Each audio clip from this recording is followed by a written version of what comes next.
Just saying. It's so loud.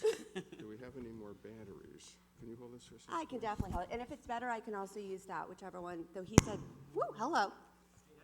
It's on. No, we're good. Well, there's two batteries. Let me It's, change it, batteries and see okay. what happens. But it's working. Yeah, but it won't work for long. Gotcha.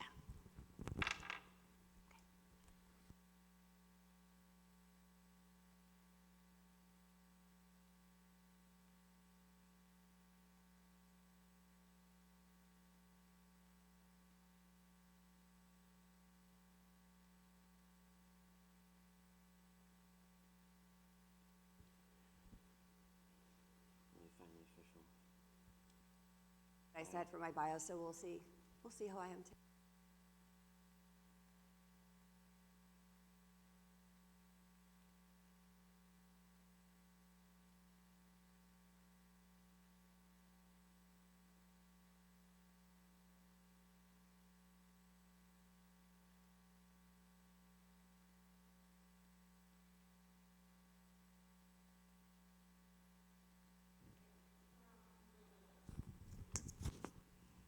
Okay, we'll go with this for now. Oh yeah, you're totally fine. Actually, what's this? Probably not. Oh, I mean, it would be great if there is time for Q&A, but I'm not so sure it's gonna. Oh, you think I time? No, actually, that's the time. That's, here. Yeah. Let Do you me see- wanna? Let me see what we Can have you here. clip it? So little, but I don't want to move around. So this is my shirt that's actually gonna stay put. It's small. I know it is. Let's see which way. Probably front and center is best. That way, as I turn my head, the sound will pick up.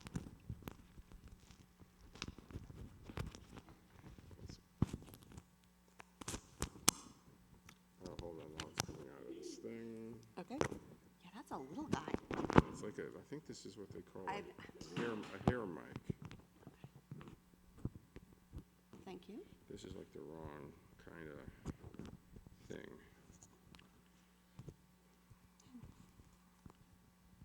Do you want to take it under your blouse or over? Well, Is that I'll okay? just let it hang. That's why I snaked it back. Let's try that. Okay. And then I can just pull it. We can just pull the wire down. Yeah, thank you. Okay, So complicated. talk please. 1, 2, 3. Let me, see if it's coming through on the Yep. camera. Is the hand mic live as well?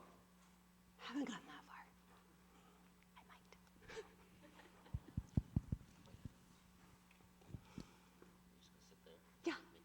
Make it out of me. Yeah. It's usually what I do. Good. I'll be right there. And you're not starting yet, are you? No. Okay. He just has to hold it. Because I'll forget it. I'll forget it. Oh, are you? I'm the Yeah, MC. he's the MC. MC Cody, you end up singing. So they made you work for that volunteer match. Yeah, he got the short straw as to who had to get up early. Where did I put my stupid?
I got lost.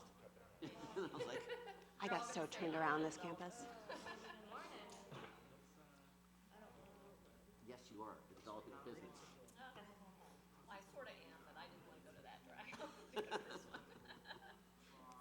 Might want to remind everybody this is the business track today, not the developer track, because they swapped the rooms. I might want to. Yeah, it's good for I them. don't want Jocelyn to lose any audience. Yeah, exactly. It's good for them. They'll live. It's fine. It's probably better if they leave before you start talking than in the middle. I don't know. I might be the type of person to be like, sit your butt down. You committed. You walked in. You committed. Stay put. No, the thing is, you don't need to stand to ask a question. Just raise your hand.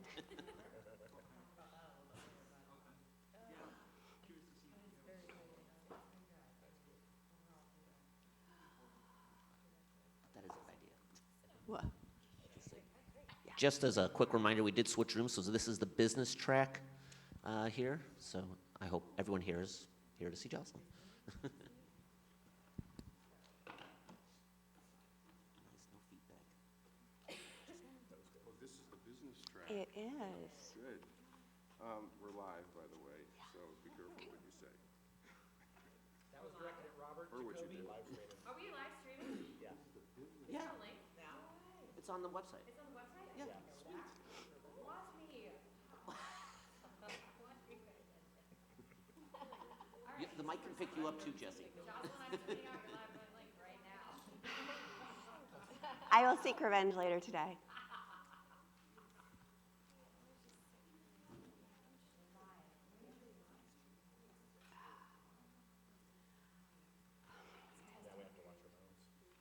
Mm.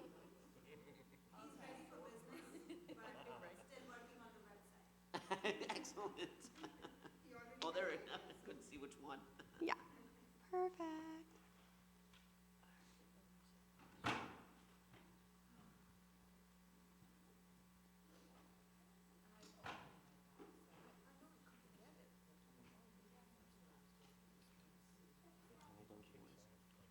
Mine? They are 13, 16. You'll see a picture of them when they were just a tad younger. It's a wonderful thing. As they get older. Oh, yes. I love it.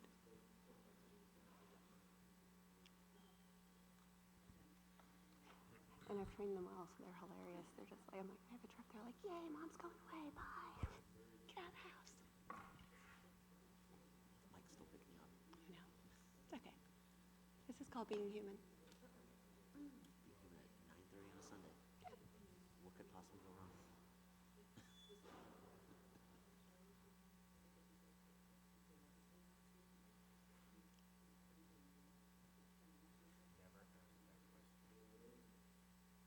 Or always ask that question. Never.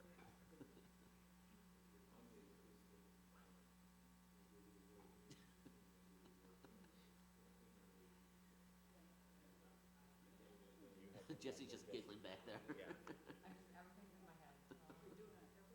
are live. Yeah, you can't say it out loud. She can't say it out loud, but it's written all over her forehead.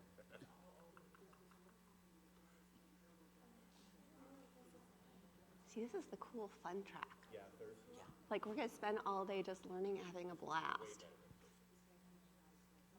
But almost all my must-sees for today are in Yeah. this track.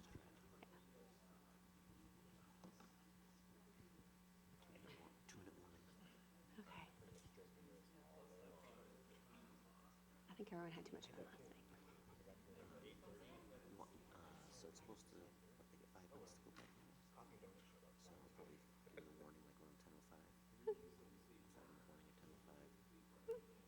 That was a good point to get to my last slide. Or that. I'll give you the warning. You don't have to listen to me.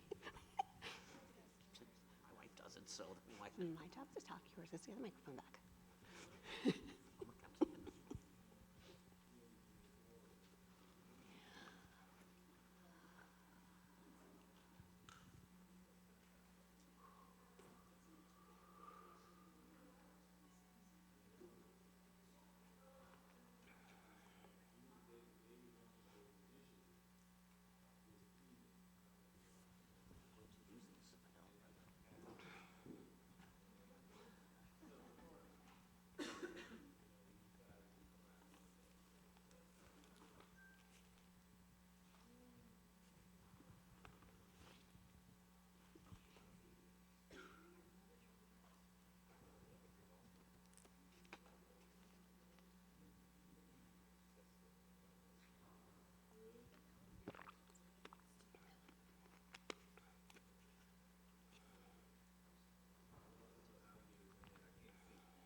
Let's roll. Good morning, everyone. Good morning, Sunday morning. Yay, lively crowd already. Excellent. It's my pleasure to introduce JOCELYN MOZAK. JOCELYN has over a decade of experience building, running, and wrangling a WordPress website design agency, all while having 2 older boys. At this point. At this point, It was at when home. It was when we began. While her education in engineering from Stanford and work at Intel, she has a giant passion for outstanding WordPress web design. She's an expert in thinking outside the box and filtering out the key points amidst all the noise. In addition to running her agency, JOCELYN is a mentor and business coach to other creative professionals, helping them to build businesses that support the life they desire. Let's give a warm hand for JOCELYN. Thank you, guys. And thank you for coming out so early on a Sunday morning. I hope you're enjoying your time here at WordCamp Miami. This is actually my very first time at Miami, and I'm loving it. Today, I want to share with you, as business owners, we are technically the owners of our business, right? It says it on our business card. We're the founder, we're the CEO, we're the head chef, cook, bottle washer, all that goodness. We are technically running our business. But has anyone here ever felt run by their business? That's not so much fun. That is not why we started a business. That was not the plans. And so what I want to share with you today is take you on a little bit of a journey to help you maybe remember why you started in the first place, lean into where you're going, and then give you some tools so you can create the business and the life you love. There's the 13 and 16-year-old about 10 years ago. I would not be in WordPress if it wasn't for these 2. As a matter of fact, I would still be at Intel. As they mentioned, I had my degrees from Stanford, and I was doing the thing. I was in my 20s, I was at Intel, I was making the money, all that stuff, and I was miserable. And if it weren't for these 2 boys, I'd probably still be there. But when I had my first son actually it was 2003, which, wasn't that the first year of a WordPress release? I can't remember if it was 3 or 6. But very early on, it timed it about then, I switched down to part-time. I was trying to do it all. I was trying to be the super mom and the super employee. But to anyone who's tried to do both, all you end up feeling is super and 100% burned out. So when my second son was born, I actually quit Intel and became a stay-at-home mom. Now, to anyone who's spent 24/7 with their kids, you've learned very quickly that too much bonding with your children, not a good thing. And so I found myself on a journey of I've got to do something. I need a creative outlet somewhere. And I was selling on eBay, I was trying MLMs, all these things. And somewhere along the way, someone mentioned WordPress. And being an engineer, I don't know how this exactly happened, but I found myself at the park while my kids were playing. I had gone to iThemes and purchased the Essence blank theme, and I had printed the PHP code, and I was reading the code, because this is how engineers learn WordPress.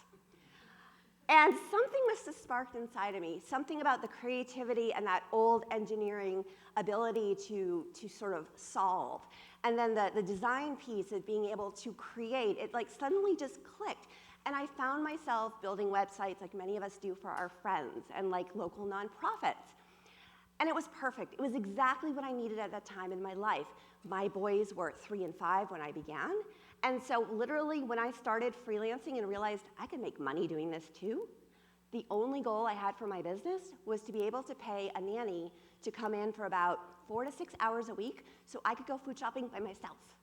This was my goal in business. But that's what I needed.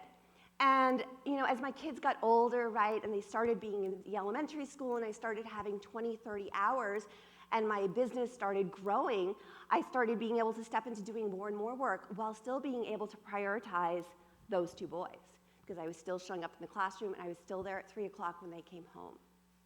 But as I got busier and busier, I started having this extra work, and so I was able to bring on a team. I was able to start growing. So when my kids hit probably middle to elementary, kind of middle school age, I found myself transitioning into being an agency owner. And I will tell you, the best day to anyone who owns a business, I'm assuming they'll probably mirror my sentiments, the best day of the month is when you pay your team. There is nothing more rewarding. When I started with my first contractor, I had sent him $1,000 or $1,500, I don't even remember how much, and he texted me and he said, I just bought a mattress. And I went, oh my God.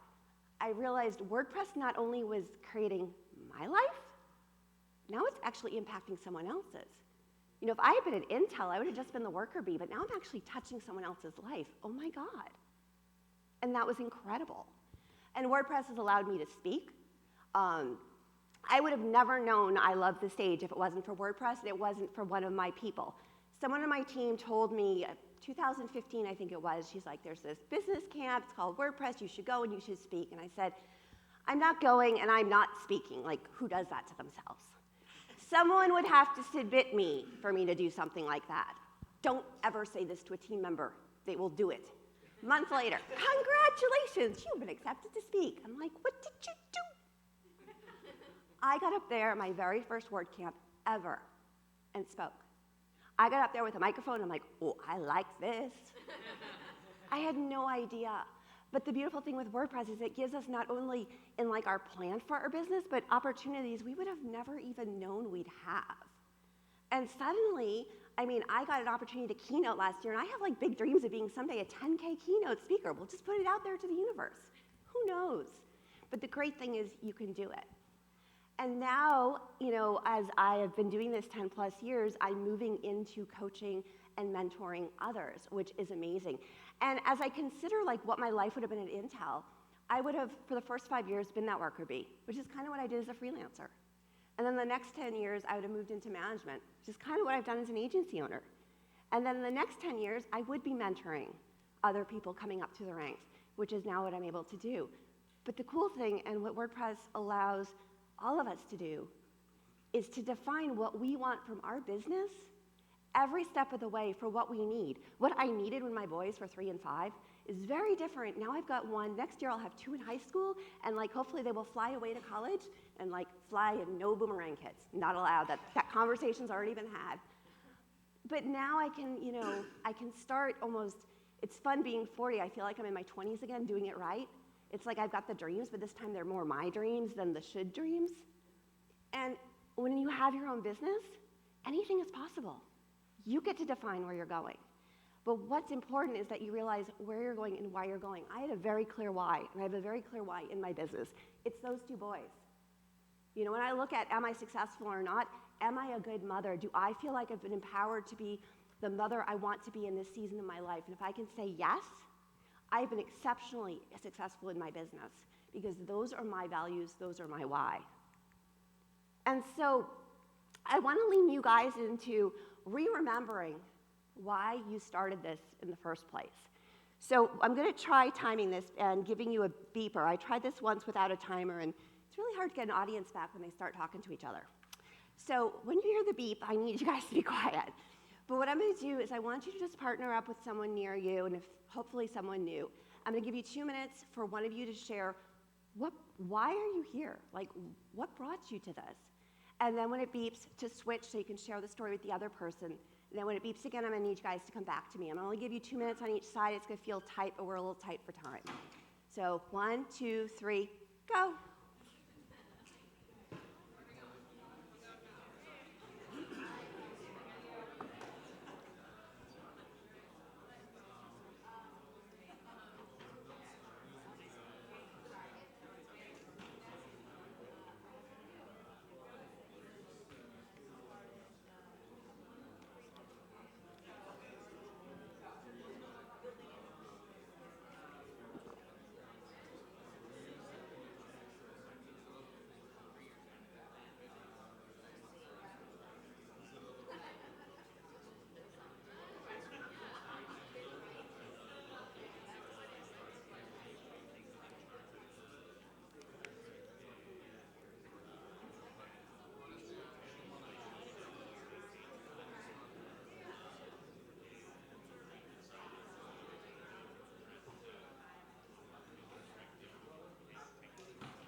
All right, switch.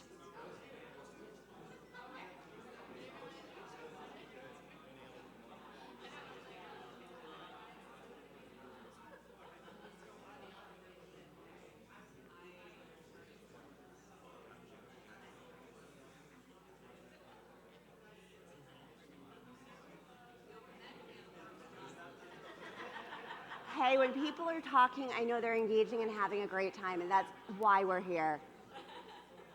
I see it as a good sign when people talk.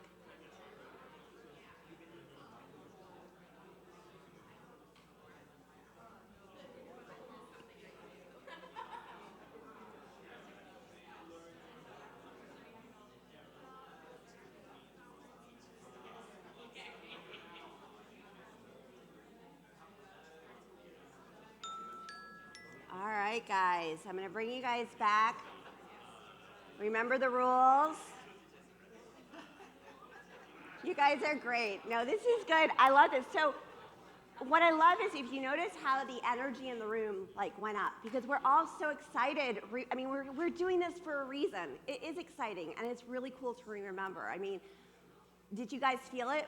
Did you feel that energy increase of remembering like why on earth you started this in the first place? Good job. Thank you. Oh, I planted her. It's always good to plant someone in the audience who plays along.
I got my clicker too. 2 hands. Ooh.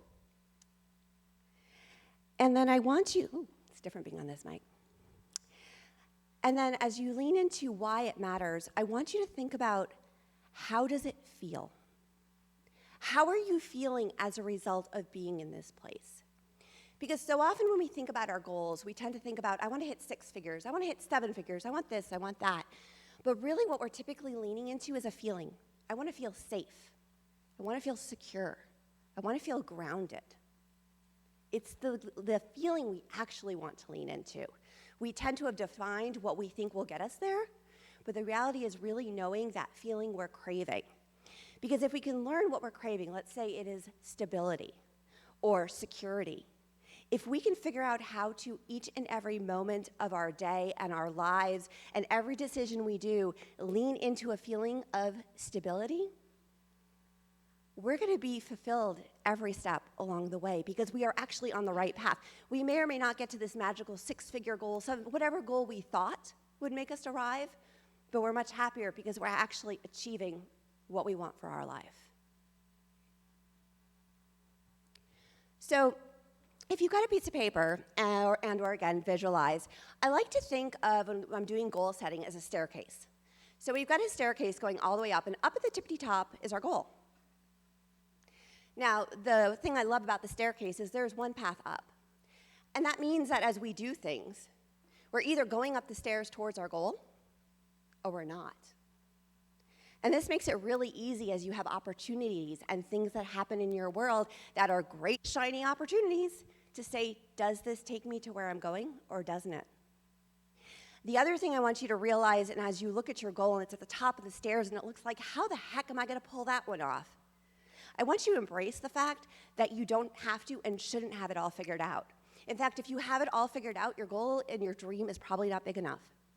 Because the reality is right now we can only see with what we know today. Tomorrow we're going to know more. And the fact that there are the unknowns, I want you to trust in two things. One, that when the time comes, you are going to know the next step. You're going to be that much further up the staircase, and you will know what to do when the time comes. And the other beautiful thing is if you don't have it so mapped out, like by micro-controlling, you're actually limiting your potential. Because who knows what opportunity is going to come up that you never thought would take you up that staircase. And so embrace the fact that you don't have it all figured out. In fact, that is what I would love to see. And then I would like to invite you to think about one step. What is one thing you could do today? It could take all of 5 minutes. Because remember, we're going up the staircase, and some days we'll take a little step, and some days we'll take a big leap. But it really doesn't matter, because either way, we're moving the right direction. What is one thing you could do that would move the needle one baby step closer? It can only take you 5 minutes. It doesn't need to be complicated. It doesn't need to be big. It just needs to move you in the direction you're going.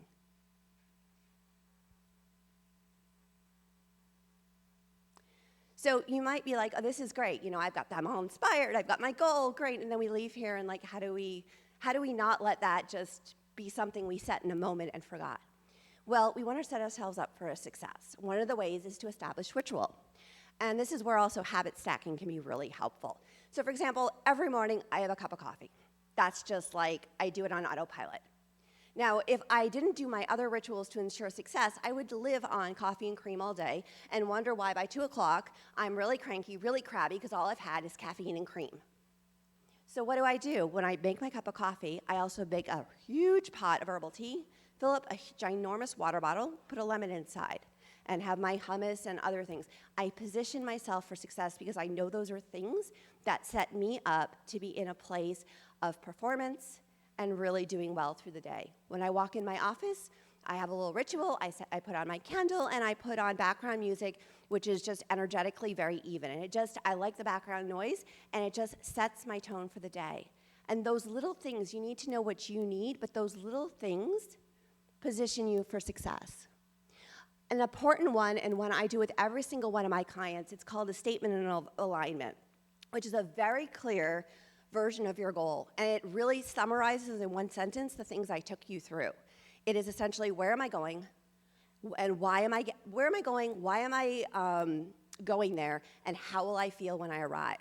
And I went to Canva and whipped up a quick JPEG, and that is the desktop image on my computer. So every day when I sit down, I am reminded of where the heck I'm going. So that way, when there's a new tool, a new opportunity, a new project, a new this, a new that, I can ask myself, it may be an opportunity, but not every project, not every opportunity is created equal or the right one for you. And I can be constantly reminded, where am I going? Does this align? It makes the choice very easy. Because the reality is, if you're not moving up towards your goal, you're going off to the side. So you need to figure out, like, either I'm going after the wrong goal, or you wonder why you don't get there. Well, you got to put time into going up that staircase. And if it is in fact your dream, it's worth pursuing that, period. So I inserted this here. Actually, I'll tweet out, and if things go well, I'll auto-tweet out the link for this presentation. This is just a workbook. I put it in the middle of my presentation because otherwise I would have forgotten to mention it. It just takes you through basically what I talked you through, just in case you want to print it and do journaling later. It's got a cool habit tracker, all that fun stuff. See, here, this is the interesting thing about dreams and goals. We often ask ourselves, like, we know what we want to do in business, we know what we should do in business, and yet we're, for some reason, like, hiding under our desk. You know, it's like, I want that dream, I want that goal, and yet growth is scary. You know, the reason it's scary is because you're doing something new. You are pushing yourself into a space you've never been before. And our bodies are really interesting. We're designed for, if we feel danger, we kick into fight, flight. This is made for when there's a bear eating us, and so, or chasing us to eat us, right? But our body doesn't know it. We get nervous, we get scared, we get uncomfortable, and our body goes into, whoa, I might get eaten. Now, this goal is not going to eat you, but your body doesn't know that. And you can kick very easily into fight, flight. Now, the problem with fight, flight is this is where you're feeling the energies of what? Fear, lack, insecurity. I'm not good enough. I can't pull this off. You know, I'm an idiot. And you just spiral. That is not a place we can take over the world. That is not an energy where we're going to achieve our goals. Where we want to be is in the space of confidence. Those days where you're like, I got this. And those days where something comes up, you hit a challenge and you're just like, that's okay. I can problem solve this, not a problem. That's where you want to be. So how do you get there? How do you get from those moments where you're hiding under your desk to the moments where you're like, I got this? Well, all right, I switched my slide order. We'll go to this one, then back to the other one. You prioritize your energy, and then you take action. When you're feeling, let's pretend here an email has come into the inbox, right? Email comes in, a site has been hacked. 2 sets of responses. There's the anxiety. Oh my God, not another one. I can't pull this off. Like the sky is falling. It's not okay. And you constrict. Versus confidence. Okay, there's a hack. Good. I know how to fix that, or I know people who can help me fix it. And so the important thing is that we learn which space we're in. So when we find ourselves in that space of anxiety, that we go and we catch that. I'm realizing, here we go. We realize that our feelings are a result of thoughts. Information comes in from the world, right? An email comes in. And then we assign a meaning. We decide the sky is falling, or we can deal with it. The important and interesting thing about this is we get to choose the meaning we assign. And so we can change the meaning. So how do you do that? This is a whiteboard. This is a really great exercise. It's a great visualization. If you ever find yourself in a space of spiraling, your priority is to shift your energy before you do anything. Because when you're in a place of constriction, you can't problem solve. You do that habitual kind of, I don't want to say destructive, but you know the behavior where it's like, this isn't getting us anywhere. It's the habitual behavior. And so when you find yourself in a space of spiraling, you can use a whiteboard. And I want to just take you through a quick little example of doing this. So let's see, how do I want to do this? I'm having a speaker moment. Why does this change one thing? Okay, that got screwed. Damn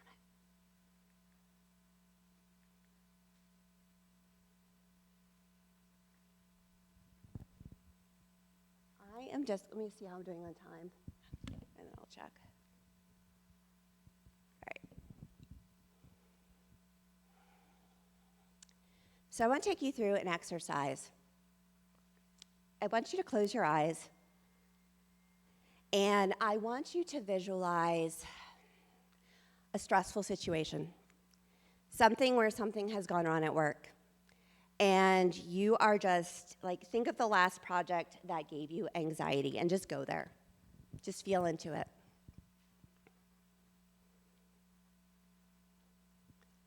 And now I want you to visualize a white screen. Just let your mind go blank. Visualize a white screen, there is nothing on it. And now I want to take you to the opposite end of the spectrum. I want you to visualize a moment where things are amazing, where you've just gotten a thank you from a client, or you had one of those rock star moments where you're like, yes. And go there and feel into that.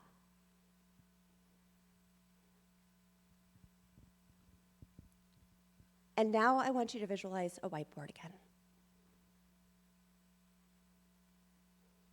and open your eyes and return to me. So the reason I bring up the exercise and the reason I use the whiteboard is this is where we realize that these are just thoughts. You were able to go into a space of stress and anxiety and feel into it, and then come back to neutral. And you were able to go into a space of possibility, and I've got this, and come back to neutral. When we find ourselves in spaces where we are sort of spiraling downward, it's kind of like a water wheel. It's spinning and spinning and spinning and spinning and spinning. You can't just start spinning it the other way. And so the way you transition from being in the downward spiral is to visualize a whiteboard, to basically get yourself back to neutral. This is how we prioritize our energy. We see how we're feeling, and our only job in that moment is to stop the spiral, is to kind of insert a stick into that, water wheel and stop it. And only when you energetically notice that you're back to neutral, where you're like, okay, I'm not feeling tight and constrictive, only then do you move into possibility and taking action. Mr. Clicker. So it looks like importing my slides messed it up, but that's okay. So what do you do when you find yourself off track? You basically lean into everything we talked about in the beginning of this presentation. You remember where you're going. You remember why you're going there. You remember how it's going to feel when you get there. And you ask yourself, in those moments where you are hiding under your desk and you've crawled out, in that moment you need to ask yourself, what is the next smallest thing I can do to lean in towards the feeling of where I want to be? And it may not be necessarily work. It may simply be in that moment you need some self-care. You need some fresh air. You need some hydration. You need a walk. You need to just do whatever, put on music. But to take care of yourself and almost remember the things that set you up for success, make sure those are in place, because that will be what positions you to be able to return to taking over the world. The other thing that's super important that I think many of us forget, right, is to celebrate the journey. This is our life. It's not about when I get to the goal, I'm gonna throw a party. Because if you're like me, the second you get near your goal, you hike it higher. You're never gonna arrive. Because we're dreamers, right? We're So make sure that each and every day you are celebrating and loving your journey. Because that is the point. We're creating businesses we love, lives we love. And so let's, every moment along the way, celebrate those little wins. Recognize the little steps we've done. And so we can love our lives and we can love our business. I'm JOCELYN MOZAK. As shared, I am the founder of MOZAK Design, and I am also a business coach to other creative professionals. I have a copy of these slides. Oh, it's not on this one. I'll go back to the one that had it. At JOCELYN MOZAK / WORDCAMP Miami. There we go, down at the bottom. If you want a copy, and I'll also be tweeting them out. Thank you so much. Any questions?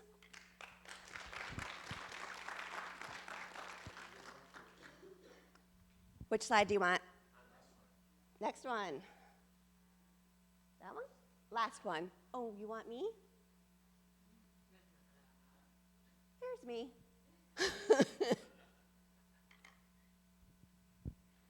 All right, question here. Do you want to be a runner or should I be a runner? Well, I don't have a mic, so it's probably fine. Yeah.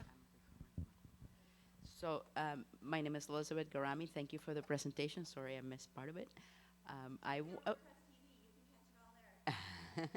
I also wanted to ask you, what are some examples of the questions that your customers reach you with?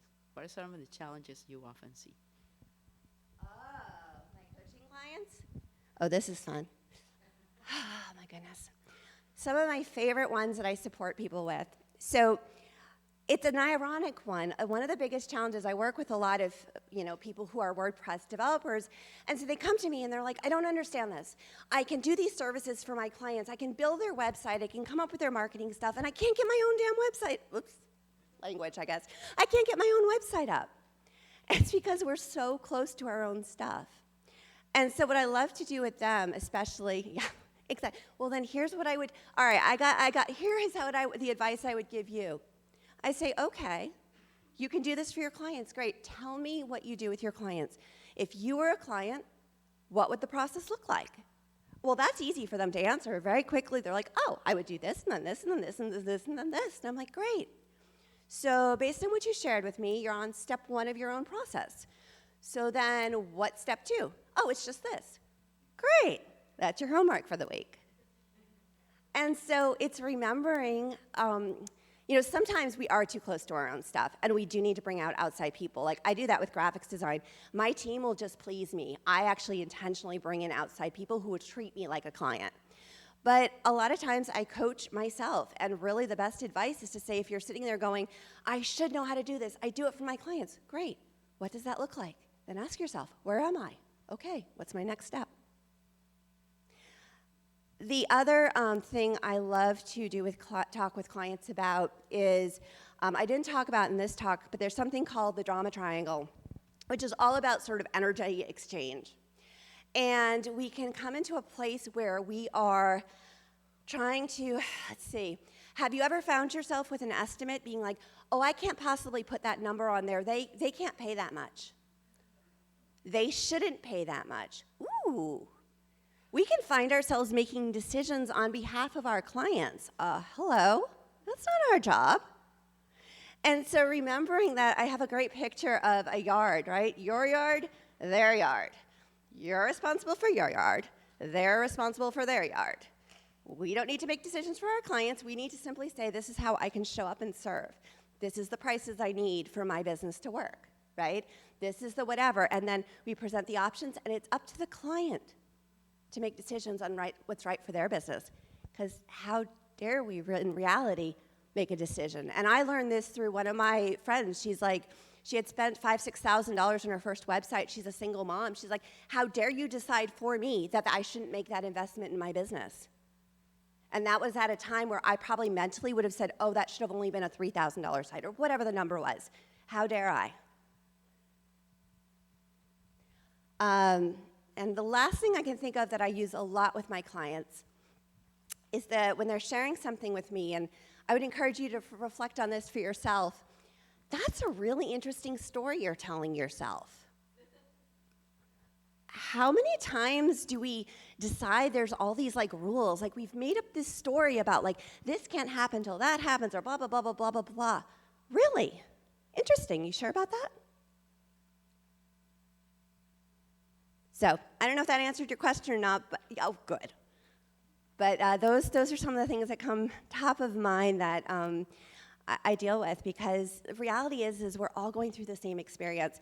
My clients are always like, how do you know what I'm thinking? I'm like, because I've been there. You know, how do you know to email me and know that like I'm hiding under my desk? Because I've been there. I know our last conversation. I know this is stressful and scary. You've been quiet for 3 days. You're under your desk. Come on out. Right? I mean, Nathan's also an amazing business coach, and both of us, our job is to lovingly shove our clients in the deep end. Like, it's okay. I'll be there. Now go. You got this. I'll help. But go. All right, any other questions? All right, well, thank you guys so much. Yeah, Nathan is going to be up next. This is going to be, oops, we got a question. What? Oh, so all these videos are going to be up on WordCamp TV. I don't know the timeline. It varies from camp to camp, but they all eventually find their home there. And they're being streamed, right? Here. Oh, geez, the pressure. Hi, how you doing? I do smooth jazz on the weekends.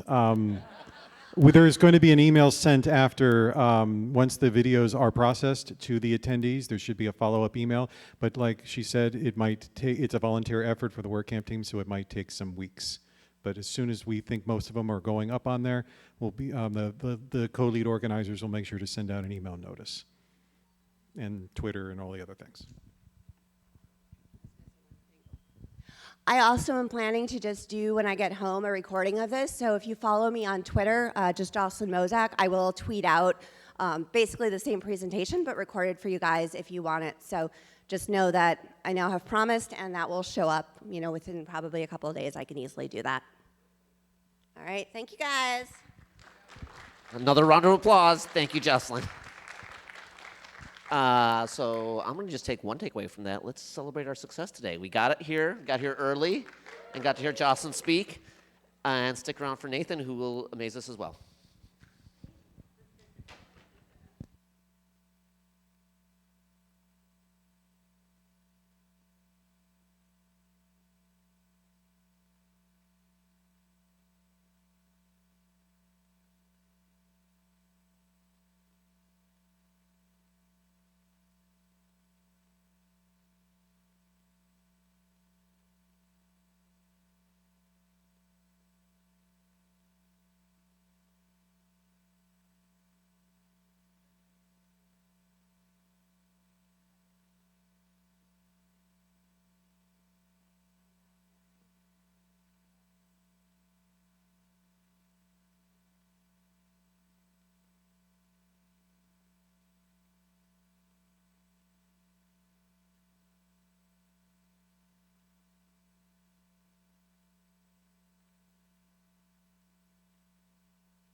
Check. Can you guys hear me okay in the back?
So we've got about 5 minutes still. So as not to have dead air, might as well have a little conversation, right? Are y'all awake? Is everybody okay? All right, good. So how many of you work with clients? Yay. Is that yay? Is that good? How many of you like working with clients? How many of you like working with some clients? Okay. So what makes a great client? Communication. They don't give you stress. They know what they want. They return your calls fast. They have good taste? Well, they hired you, right? So, obviously. Okay, pay on time. That's, or how about pay, period? Right? So that's also good.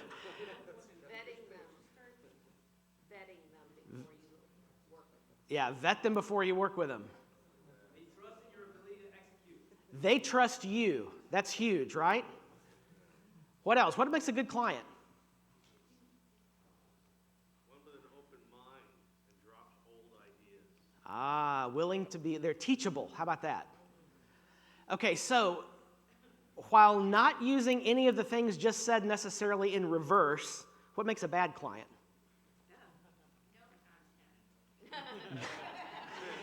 No. Okay. So not having content doesn't make a bad client. Not having content equals client, basically, in almost every case, right? How many of you right now are delayed on a project waiting on content? Yeah, me too. Okay. Difficult clients can't make a decision. How many of you have waited around for a client forever to make a decision? Yeah, me too. What else? Scope creep. All right, how many of you hate scope creep? How many of you love scope creep? So, okay. Scope creep without price creep is bad, okay? Scope creep with price creep is fantastic, right? The problem is most of us don't realize that when the client changes the scope, that also means we get to change the price. So, yeah. All right, what else? What else makes a bad client? The client tries to run the project. Say again? The client is trying to run the project. Oh, the client tries to run the project. Yeah, okay. So, how many of you have had to have the conversation with the client where you have to remind them that you're the professional they hired to execute the project? Yeah, that happens from time to time. What else? What else makes a bad client? When their expectations don't equal to their budget. Oh, expectations don't equal budget. How do you solve that problem, Barbara? I tell them your expectations don't match your budget. There you go. I like this woman. Be on our team. Yes. Something has to change. We share the last name, so there's right? Jessie said they used to be a web designer. Oh, how many of you have done that? They're like, at one time I had Microsoft Word 97 and I did files save as HTML and I built a website. It can't be that hard. Or worse, how about Microsoft Publisher export to web page? You remember that? That was awesome. All right, let's see. We have 2 more minutes. Bobby. One who rears their ugly head, or I shouldn't say ugly head, that's weird. One who just reappears out of nowhere after they disappeared for a while. Oh my gosh. Okay, so that's the client I call the invisible man, and that's not gender specific, right? It's the invisible person, really. It just doesn't have a ring to it. And so the invisible man is great in a sense that sometimes they can give you some leeway to actually get some other work done while you're waiting on them, but the bad part is when they reappear, poof, and drop bombs all over your world. Yeah. They have something specific in their mind and they don't know how to articulate it. Oh yeah, I'm not sure what I want, but it's not that. Yeah. Oh gosh, yes. Or they don't actually know what they want. They just want something simple. They want something simple. Can you just make it like the Apple website? Just build me the Apple website. Bo. The client who doesn't honor your working hours and expects you to be working 7 days a week, 24 hours a day. You don't do that? Come on, Bo. I was working last night. Yeah, so how many of you have had that 10 p.m. text from a client? How many of you answer the 10 p.m. text from the client? Why does your client have your cell number? That's the bigger question, right? I'm not going to repeat. Did that go up on the screen? Okay, yeah, okay. She's in your corner there, David. That's good. David said his wife doesn't even have his cell number.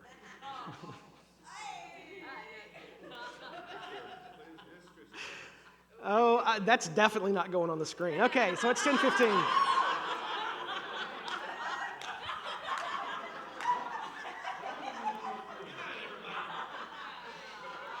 I'm done. We'll see you next time. All right. I'm really glad you got here right now. Is what I'm saying. I heard the comment. Oh, David. So, for everybody who doesn't know, David's wife just entered the room. That's awesome. Okay. Okay, let's get started. All right. So, everybody awake and ready to go now? So the beautiful thing about the business track is we're all in business doing WordPress things, right? You're working with clients in some way, which means that, listen, seriously, we are all the same.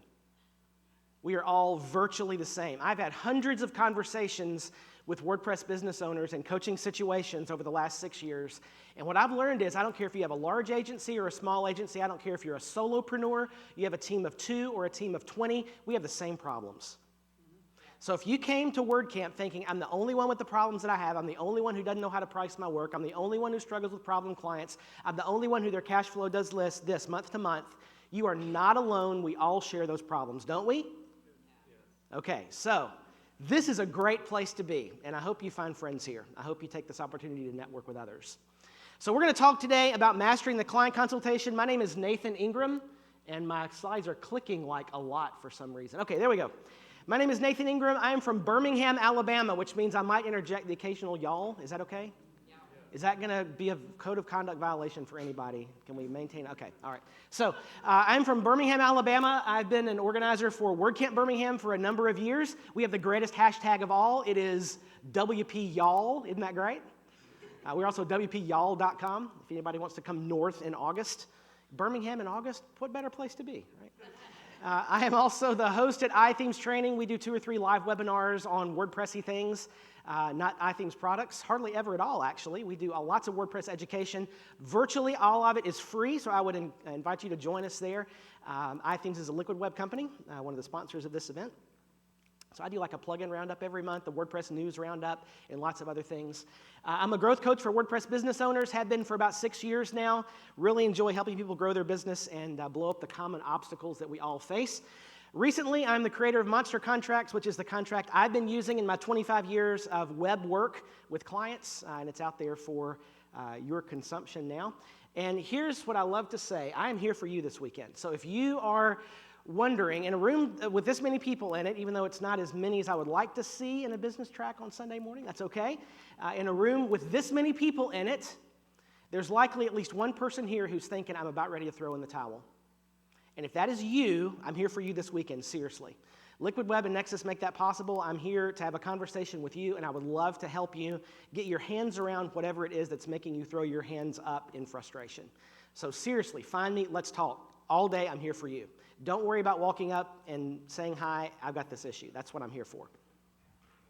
Okay, so here's what we're going to talk about over the next several minutes.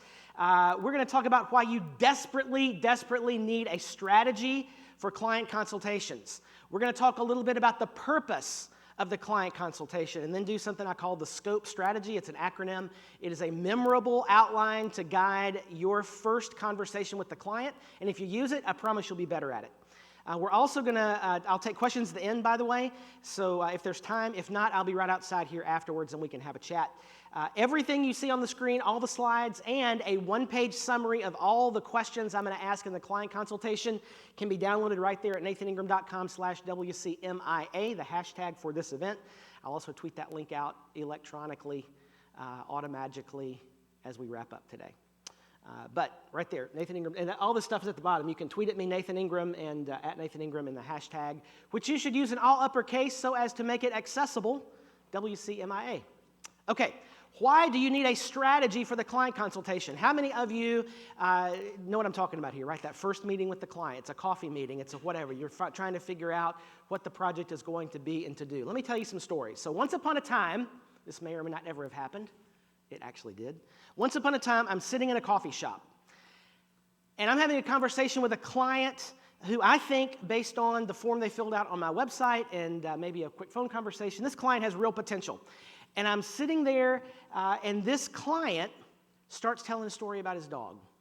And he loves his dog, and he really loves his dog. And one day the dog got out, and it went wandering, and he had to go chase the dog. And 45 minutes later, we still hadn't gotten around to the website yet. How many of you have met this client? Yeah, they called you after they called me. That's what happened. When we finally get to the website, he has no idea what he wants. He has no budget, no ideas. I think he just wanted to talk. So have you ever spent hours in a first meeting with a client and gotten nowhere? All right. Once upon a time, number 2. I'm sitting in my car. By the way, yes, that is my license plate. Yes, I am that big of a nerd. So I'm sitting in my car. I've just had a great meeting with a client that didn't take hours and hours telling me about his dog. She was a fantastic client, perfect fit for what we do. And I'm sitting in my car, and I realize I forgot to talk about WordPress care plans. If there's one thing I've learned over the years is that, number 1, recurring revenue is critical to survival in a business. Number 2, if you don't talk about a WordPress care plan in that first meeting, it's really hard to talk about it again after that. If you give the client a price and it doesn't include a monthly management fee, it's really hard to add that on later without the client feeling ripped off. So I'm sitting there, and I thought I had a great conversation, and I forgot to talk about the most important thing that I really needed to talk about. So have you ever left a consultation and realized that you forgot to include something important? You ever done that? All right. Once upon a time, number 3. So I'm sitting there checking my email, and I'm waiting on the response to a proposal that I sent from a client. And I've really knocked it out of the park with this client, and this is going to be a great fit. And I sat there, and I wrote a beautiful proposal, right? I got all the adjectives right in the proposal. You know what I'm talking about, right? Like it's going to be a crisp, modern, you've done this too, right? Right? Okay. And then I sat there on the price line. I thought, this was years ago, what am I going to charge? I'm going to charge $2,800. This was a long time ago. $2,800. No. $2,675. No, they told me I should raise my prices. $3,225. That's $32. Have you ever done that little tap dance around and you're up in $75 and they say you should put 7s in your price? What? So I finally agonized hours over this proposal, and the response comes back from the client. $32.75. I thought it was going to be about $500. So have you ever agonized over a proposal only to discover that you were way off the client's budget? Yeah, me too. This is why you need a strategy for the first client consultation, because you can avoid all of that stuff. So why do we need the strategy? We need to take control of the meeting with the client. You are spending your time with this client, so make it count. And I've highlighted that word spending because if you don't think about your time this way, you're missing something. What do you bill roughly? If you had to say, this is my hourly rate. Some of you probably all have a number there. For most of you, it's probably too low. I'm just saying. I've never, ever told anybody their rate was too low or their rate was too high. It's always too low. But whatever that number is, let's say you've just spent an hour with the client. You have invested, as it were, that much money in client development. And if you don't have a strategy for how you're spending that time, you are spending your own money with that client. So make it count. Make it count. So let's talk about the purpose of the client consultation. A lot of times when you try to define what something is, it's really helpful to define, first of all, what it's not. So this is a shocker for most people. The purpose of the client consultation is not just to sell a website. Now, you ought to be talking about a website, but it's not just to sell a website. The first meeting with the client is like a first date. How many of y'all remember that? The first date? Yeah, it's been a long time ago for me. But this is a relationship. You've got to see if it's going to work or not. This may not be a good fit for either of you. It is like a first date, and we'll come back to that idea in just a minute. You are not just there to sell a website. If all you're there for is to convince the client to buy from you, you're going to get terrible clients. You just will. The other thing that the consultation is not, you are not there to refine the client's business plan. How many of you, well, let me just say this. I'm not going to ask that as a question. I have spent thousands of dollars of my time giving free business consultation to clients and never gotten $1 back from them. Have you done that too? Yeah, me too. Okay. Now, you may be able to offer business consulting, but that's a separate service. I asked in the pre-talk conversation we had here, how many of you right now have a project stuck on content? Let's see them again. Look around you. Okay. Do you know why that happens a lot of times? Because you give the client all those things you need for the website, and they slip into an existential crisis. Why should I buy from you and not your competitor? What does your target customer look like? How do, blah, blah, blah, blah. You'd be surprised how many business owners don't know the answers to those questions. And so they freeze completely. It takes them 6 months to remember who they are and why they're doing this. And so you're going, where's the website? Well, they needed marketing consulting. They needed business consulting. And that's not your job as a web developer unless you can do that other thing. Those are different things. Your job is not there to answer 1,000,000 questions for the client. How many of you have met the question mark? That's one of my client types in my book about dealing with problem clients. The question mark is the person who loves to ask 1,000,000 questions.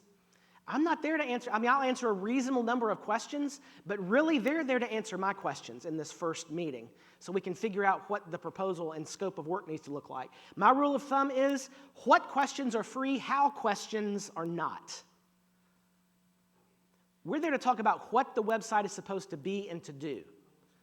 We are not there to talk about how we're going to do this. We're not getting into how you should ship from your e-commerce site.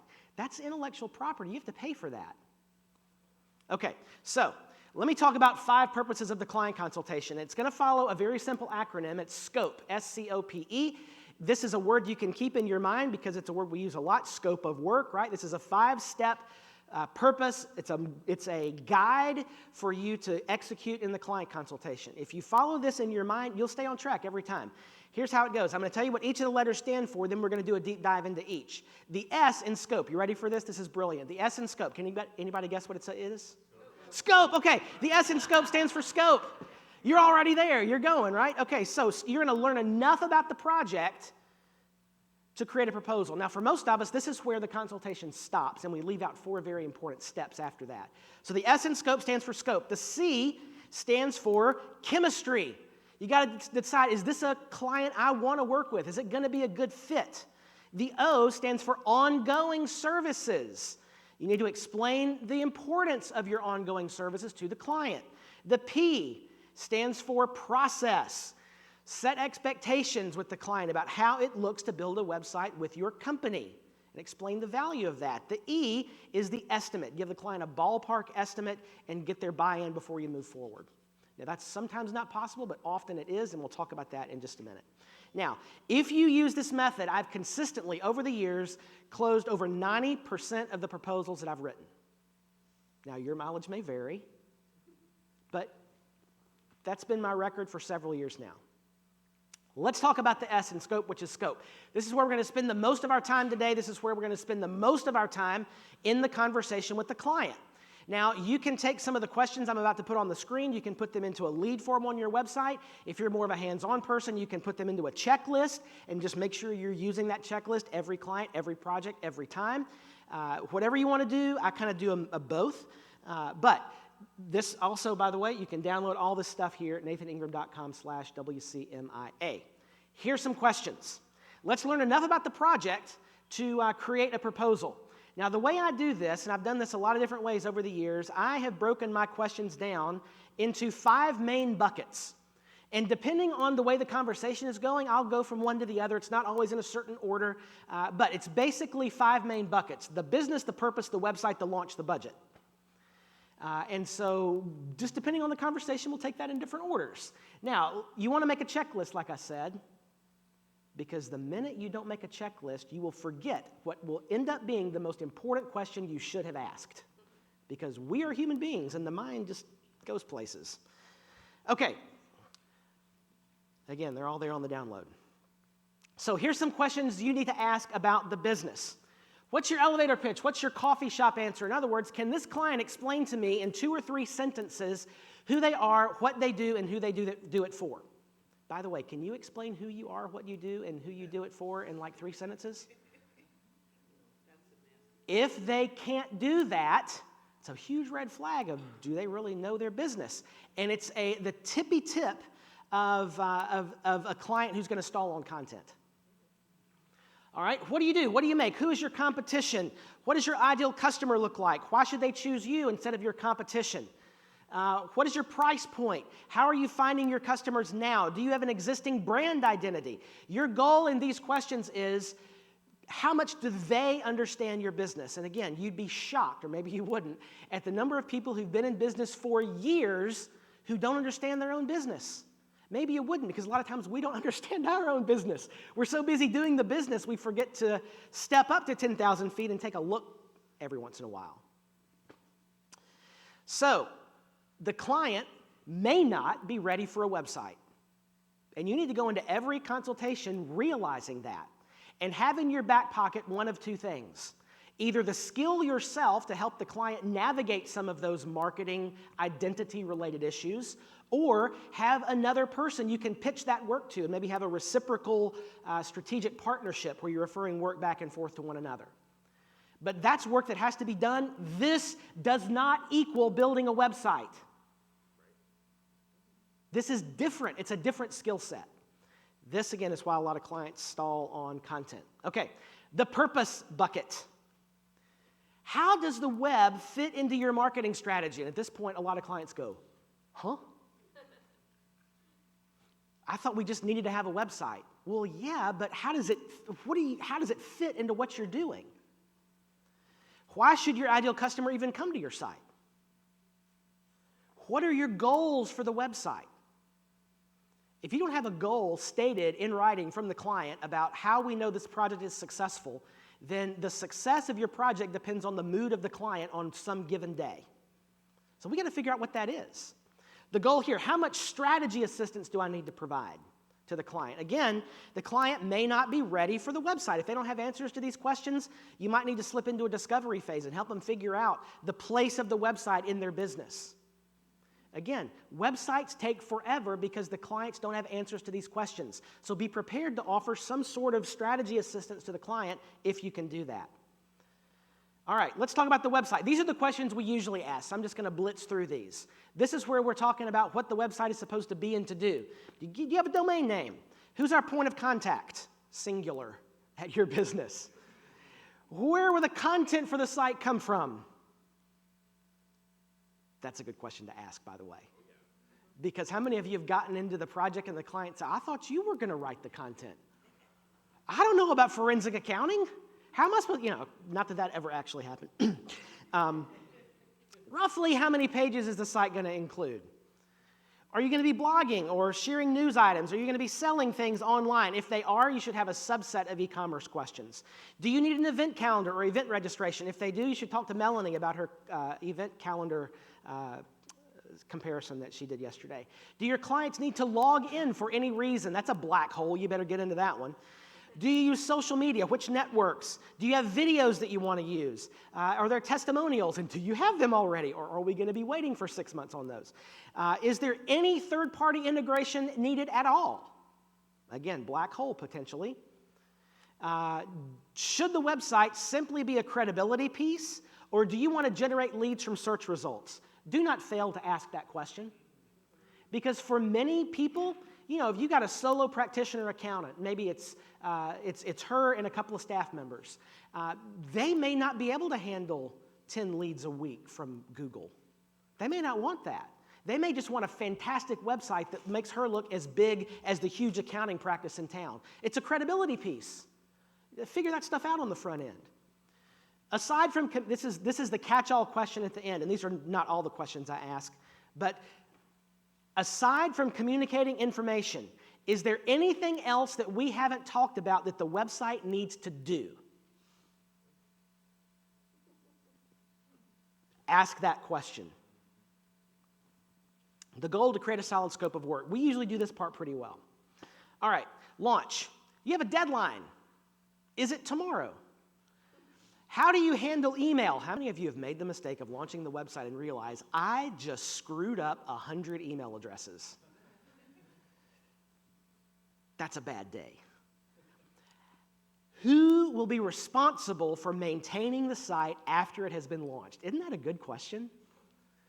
Because that's going to segue into the ongoing piece in just a minute. But the site needs to be maintained. Who's going to do that? So your goal, talk about time frame, start the discussion about ongoing services. Budget. Do not be afraid to talk about money with the client. There are certain types of clients, I talk about the dollar figure immediately. They are nonprofit organizations. They are sub-chapters of large national organizations. They are small startup businesses. And I'm going to talk at the very beginning about this is the minimum price it takes to work with us. And we're not going to go any further past that first question. I'm not going to spend an hour with the client until they realize the minimum project for a simple brochure site is going to be about $4,000. And if that's not in your budget, I can refer you to some other people who might be able to help you in the price range that fits your budget. So don't be afraid to bring up the budget issue. Do you have a ballpark budget for this project? You need to ask that question. And if it's low, well, can we simplify things? Is there some pieces of this we can move into a phase 2 to fit into your budget? What's the decision-making process in getting this proposal approved? Does it have to go through a committee? Are you getting 3 proposals, 2 of which are from your friends? Am I just here for, eye candy? What's the process? When do you expect to make a final decision? Is it next week or is it, next year? What are we talking about here? The goal to make sure you're not wasting your time with this client because you can waste a lot of time real quick. All right, the C in scope is chemistry. So at this point, you've probably spent about 40 to 45 minutes with the client, roughly. And you should know at this point whether this is going to be a client that you can work with. Your job during asking the questions is not simply to get answer to those scope questions that I just talked about. It's to watch for red flags. You should be listening not only to the details of the answer, but to the emotional quality of this conversation that's happening. You ought to be able to know after 40, 45 minutes of conversation with this client if this is someone you can work with or not. Does the chemistry feel right? Here's a couple of red flags that you'll often find. Unanswered questions. If the client goes, too much, then careful. If they don't know what is needed, then it may be time to roll into a discovery phase. If the client is disrespectful, if they don't listen to you, if they interrupt you, if they won't answer your questions, if they try continually to hijack the conversation, if they complain about your price out of the gate, or if they're just a jerk, red flag. You are on a first date. You are getting the best version of this client you will ever see again. So listen to your gut. And if this client is disrespectful, if they are rude to the server, they will be rude to you. If you have scheduling problems with the client, if they're hard to reach, if they reschedule that meeting, not always a bit, if they're really late, that usually doesn't get better throughout the project. If they are a complainer, okay, if the client says, I work with this other web developer, but they just got everything wrong. Okay, it's a full stop right there. We're going to stop, and we're going to ask a lot of questions. We're going to drill into that because, okay, first of all, there are a bunch of knuckleheads in our line of work, right? I mean, the number of rescue projects I've picked up from a developer who, and I've looked at this and I've thought, they had to try to screw it up this bad. Y'all, I took a project when it was a rescue project, and this developer, in like multiple places throughout the theme and various custom plugins, they had defined 23 custom image sizes for WordPress. And it was a WooCommerce site, so it was generating about 30 images for every image that was uploaded. It had a large media library. That's all I'm saying. Anyway, so yeah, we're going to figure, okay, did they legitimately work with a knucklehead developer, or is this a client that's hard to please? Because if I don't get to the bottom of this in this first conversation, this client is going to be sitting across from some other poor web developer 6 months from now complaining about me. So we're going to figure that one out. Emergencies. If the client needs everything done immediately, not always a bad thing. Sometimes things happen that genuinely necessitate rush. But emergencies, a lot of times it's that they're just going to be hard to work with. Okay, 2 frequent mistakes I see us making as professionals, ignoring those red flags. Like I mentioned earlier, you're on a first date. A red flag is the tip of an iceberg. There's a lot more under the surface there. Don't make excuses for the client in your own head. How many of you do that, like me? Oh, they're just, oh, it can't be that. Oh, it's just, and because we really want to sell a website, and we make excuses for bad clients. And here's what I'll tell you. Bad clients, problem clients are never, ever, ever worth the mental and emotional real estate they take up in your mind.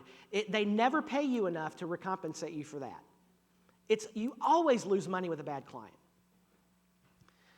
Don't ignore the red flags, and okay, this is a whole presentation in itself. But if you fall prey to the hero syndrome, and by that I mean you like to step onto the scene, dun, dun, dun, cape flowing in the wind, I am going to fix the problem, because you really have a need to fix people. Some of you have no idea what I'm talking about. Some of you go, I know exactly what you're talking about. How many, okay, any heroes in the room? Yeah, okay, me too. You build websites. Fixing the client is outside the scope of work. All right? So that's a whole other presentation. I can't get into that. But don't make excuses for the client. Don't try to fix the client. You build a website, stick to that. Okay. Scope, chemistry, ongoing services. You've got to start talking about WordPress care plans in the first conversation with the client. Because what I've learned over the years, selling WordPress care plans depends on education. You've got to explain to the client why it's necessary. WordPress is fantastic. We love WordPress. But there are some things we need to do to keep WordPress healthy, and we do that for you at a very reasonable rate. So explain the need, don't ask for commitment, and basically I put it this way. We can teach you how to do it yourself, or we provide a white glove service, and for about $100 a month for a typical website, we will keep your website hosted, safe, and secure. You don't have to worry about it. All of my ideal clients, $100 a month, it's not a problem. But you have to start talking about that at the beginning. P in scope is process. This is so important. Start to set expectations with the client by walking through your process. So that necessitates me asking this question. Do you have a consistent process that you follow for every client, every project, every time? And at this point, people go, but I do custom work. No. Virtually everything you do with the client, you repeat. So we got to start, there's all sorts of benefits to having a process. That's a different talk again as well. But hopefully you have a process and a way that you do things. There's a series of steps that you follow. Explain that to the client very briefly. This is what a project looks like for us. Step, step, step, step, step. When you do that, you're letting the client know how you work. You're letting the client know you actually know what you're doing, and you can explain the value in your process by saying something like this. We've been doing it like this for years, and if you follow our process that we have spelled out, we've got tools to help you along the way. This site will launch on time and on budget. There's value in a great process. Don't be afraid to explain that to the client. So talk it through and set expectations early. Okay. We've talked about the scope of the website. We've decided this is a client I can work with. We've mentioned our ongoing services and what that looks like. We have talked about our process and how that works. Here comes the secret sauce, the estimate. Now, some of you are going, I can't do that.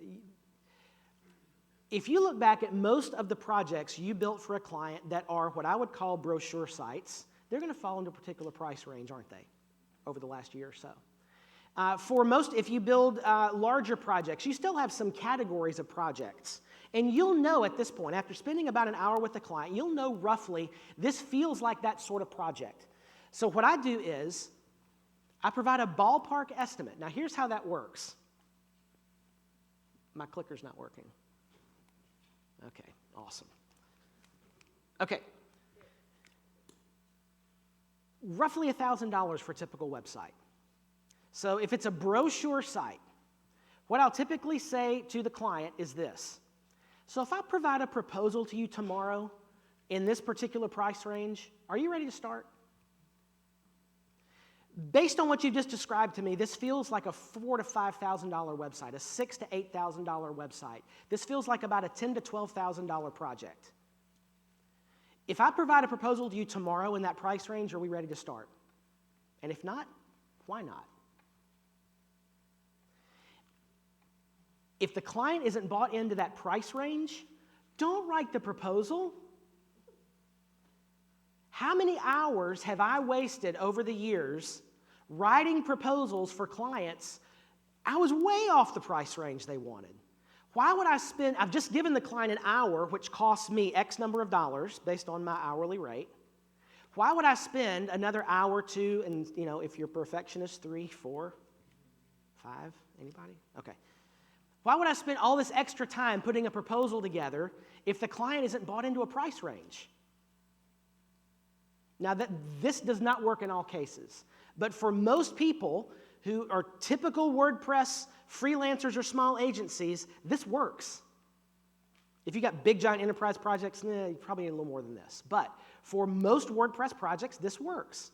Don't write the proposal if the client isn't bought into your ballpark. And if they are, you deliver a proposal that contains no surprises. It's the scope of work you talked about, in the price point that you talked about. It's delivered tomorrow or the next day like you talked about, and you ought to be able to just roll right into the project. So there's your strategy: scope, chemistry, ongoing services, process, and estimate.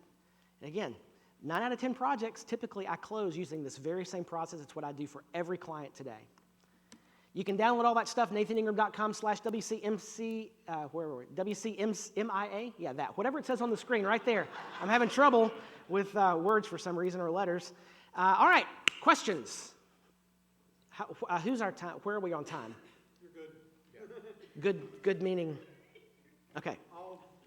Okay. Take a question and then we'll take Question. So that last part you said about giving a ballpark estimate at the end of the first conversation, if you're not good at doing math in your head and you don't have a lot of practice at that, how do you?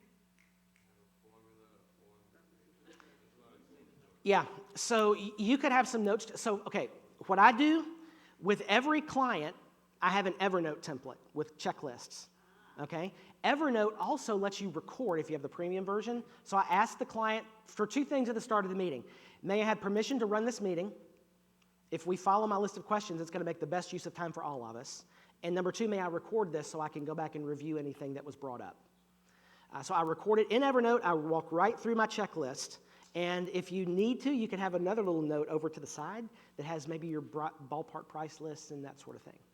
Now, and you can also say, look, give them a $2,000 price range. If a $1,000 is a little, but usually if it's a basic website, you know about what it's going to cost no matter what, right? So if you make a mistake and you start reviewing the conversation, you thought, oh, I forgot about this, go back to the client and say, as I was reviewing our conversation, I realized that it's going to include this, so it's actually going to bring the ballpark up to this. That's okay. It shows you're being thorough. And just explain, but don't write a proposal that contains surprises. If you say the ballpark is this, deliver a proposal that's in that price range. Does that help? Yes. Okay, yes. I often get, we probably all get this question.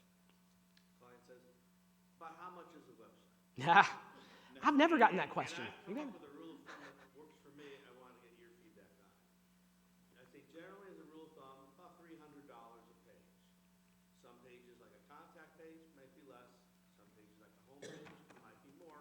But if I average it out, around $300 a page. And then we say, well, I want the contact, the blog, the about, the home, blah, blah. Come up with the numbers. Yeah. Probably about that range. And then when they hear that number, then I start saying, is that within your budget?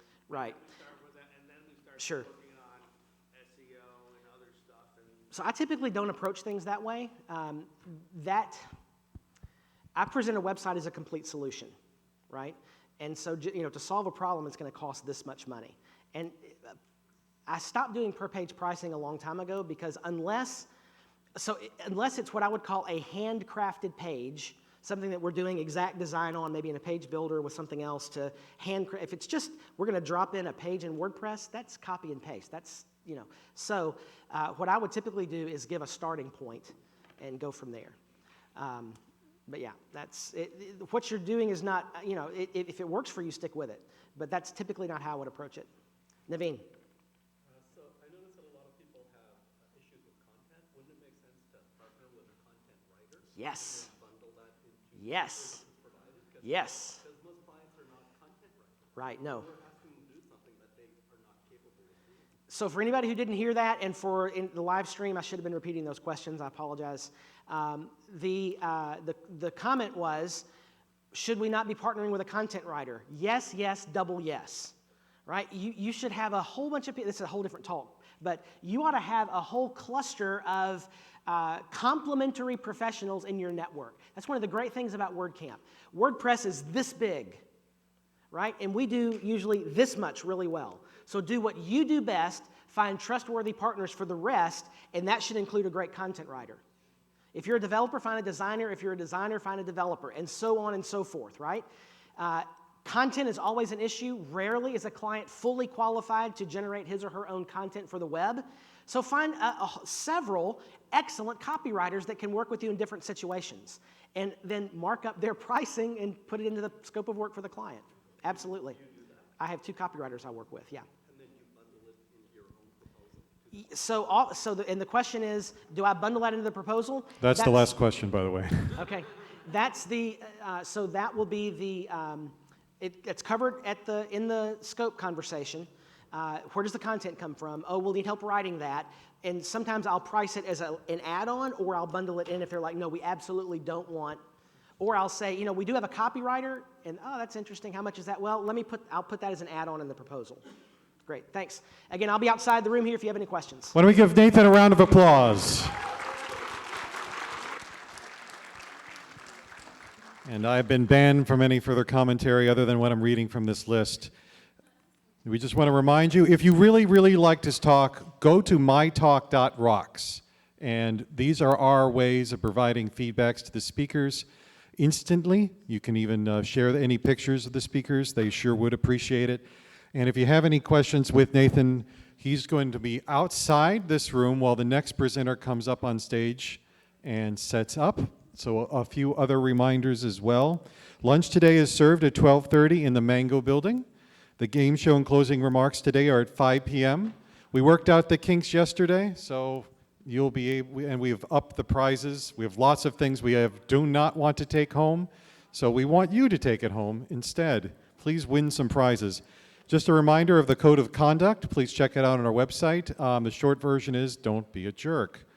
And the overview of the, we also want to remind you, if you want to win some prizes, and you'll be there at the closing remarks today, please take a selfie or take a photo of the speaker like you would for My Talk Rocks and send it on Twitter to hashtag WCMIA. And a reminder also, keep your phones on volume, and if they vibrate really loud, maybe turn down the vibration. Don't get too weird. I believe that's all the announcements we have for now. Slides up. So the link that I just gave, if you fill that in, it's giving you the slides from Sacramento, so you're welcome. But I will fix that and send the right slides to you in a little bit. All right, so in about, let's see, my watch works. In about 5 minutes, we'll be starting with David's talk. And now's your chance to take a restroom break really quick, and we'll come back and we'll start at exactly 11 o'clock.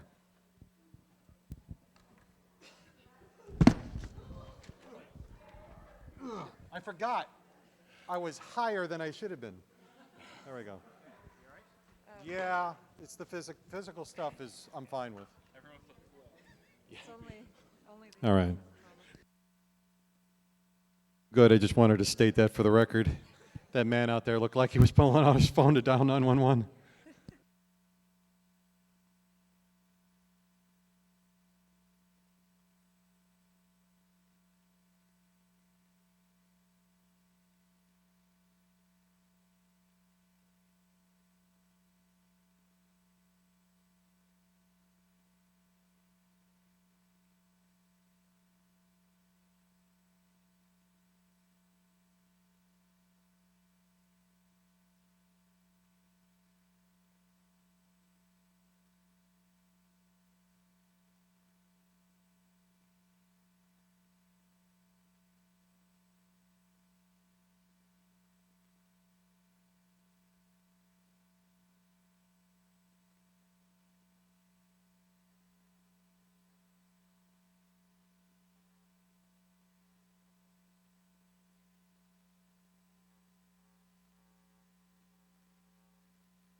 Oh, this is one for up here. Okay.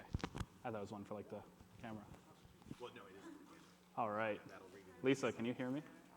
Good. He looks right. Perfect. Yeah. And I'm just gonna. Cool. That works. I'm all set then. Still got a few minutes, right? Oh, yeah, you have about 3 minutes. Then I'm gonna work on check all my texts. Anybody's looking for this? These are the MC notes that should be there. It's right there. He's like the guy with the coat, he's just got like all these like, You got any knives?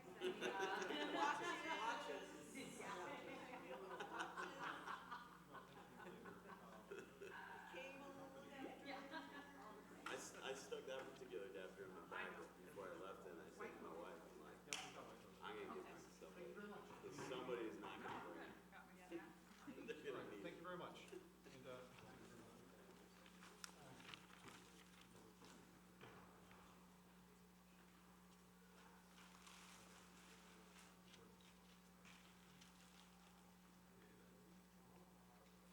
Hey guys, just look over here.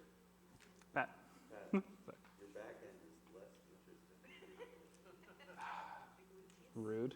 Code of conduct, man. Code of conduct, man. I don't know. Borderline. You know, if you have to question it, I think that should also be on the rules. If it's something where you have to question it, maybe. I said less interesting in fairness.